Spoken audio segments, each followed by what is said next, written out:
নমস্কার, Assam prime network থেকে আমি ইন্দ্রাণী আপনাদের স্বাগত জানাচ্ছি। বাংলাদেশে হিন্দুদের উপর অত্যাচারের প্রতিবাদে সনাতনী ঐক্য মঞ্চ বাংলাদেশের চলো অভিযান 1 ডিসেম্বর বিশ্ব হিন্দু পরিষদের কার্যালয়ে এক সাংবাদিক সম্মেলন করে একথা জানান বিশ্ব হিন্দু পরিষদের দক্ষিণ পূর্ব প্রান্তের সভাপতি শান্তনু নায়েক, আইনজীবী সৌমিত্র দত্ত রায়, ধর্মানন্দ দেব, রাজীব নাথ, মুক্তা চক্রবর্তী, রতন কুমার দাস, জয়দীপ দত্ত প্রমুখরা। সনাতনী ঐক্যমঞ্চের কর্মকর্তারা জানান, শ্রীভূমি জেলা থেকে সুতারকান্দি সীমান্তে এই বিক্ষোভ মিছিল যাবে। এতে বরাক উপত্যকায় 3 জেলার সনাতনী ধর্মাবলম্বী জনসাধারণকে নিয়ে এই প্রতিবাদী কার্যক্রম সাব্যস্ত করা হয়েছে। প্রতিবাদী ধর্ণা আরম্ভ হবে সকাল 11:30 থেকে। তারা আরও জানান, এ নিয়ে ইতিমধ্যেই বিভিন্ন মঠ মন্দিরের সাধু সন্তদের সঙ্গে আলোচনা হয়েছে। বাংলাদেশ যায় তো আপনারা চাইলে অবভিয়াসলি সেগুলো বন্ধ করতে পারেন না।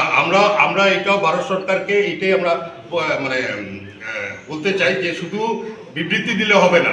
এই যে কঠিন পরিস্থিতি হিন্দুদের উপরে যেভাবে অত্যাচার হচ্ছে, এই অত্যাচারের ফলস্বরূপ যে ভারত সরকারকেও কঠোর থেকে কঠোরতম পদক্ষেপ নেওয়া উচিত এবং বাংলাদেশকে বুঝিয়ে দেওয়া উচিত যে যেহেতু বাংলাদেশের স্বাধীনতার পিছনে সম্পূর্ণ ভারতের হাত ছিল।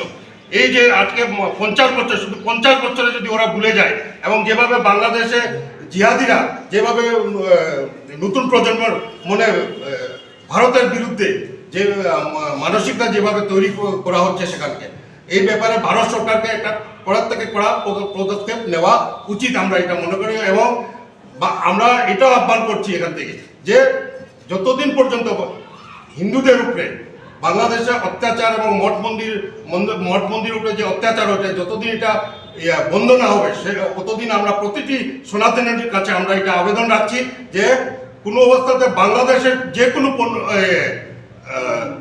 পণ্য সামগ্রী আমরা যেন এখানে বয়কট করি, এটাও থাকবে আমাদের প্রতিবাদে। এবং একসঙ্গে এটাও বলতে চাই যে যারা নিজেদেরকে ধর্মনিরপেক্ষ বলে, সেকুলার বলে, এবং যখনই দেখা যায় যে হিন্দুদের উপরে যে কোনো কিছু হয় ওরা কোনো একটা বিলে ঢুকে বসে থাকে। এটা কেন?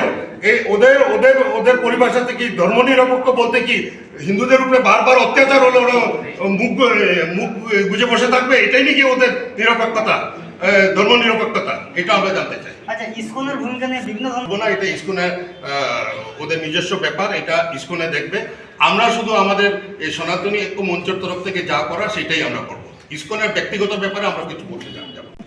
আমাদের এখানে বিএসপির কোনো ব্যানারে এটা কার্যক্রম হচ্ছে না। প্রথম কথা, এমনি যদি আপনার বিশ্ব হিন্দু পরিষদ কথা জিজ্ঞাসা করেন তো অল ইন্ডিয়া যে আমাদের all India national general secretary আছে, সেক্রেটারি জেনারেল উনি অলরেডি একটা এই যে বাংলাদেশের বিষয় নিয়ে অলরেডি একটা বিবৃতি দিয়ে দিয়েছে, কিন্তু এটা কোনো বিশ্ব হিন্দু পরিষদের ব্যানারে কোনো কিছু হচ্ছে না। আচ্ছা, আপনি ভারত সরকারকে তো আমরা ডিকটেশন দিতে পারি না যে আপনারা এই ধরনের পদক্ষেপ নেন। আমরা একটা আহ্বান করতে পারি যে এই যে বাংলাদেশের উপরে অতদিন থেকে অত্যাচার হচ্ছে, ভারত সরকারকে বাংলাদেশ সরকারের উপরে কূটনৈতিক যত বেশি চাপ বাড়াতে পারে এবং ইন্টারন্যাশনাল ফোরামে এই বিষয়টা তোলা উচিত।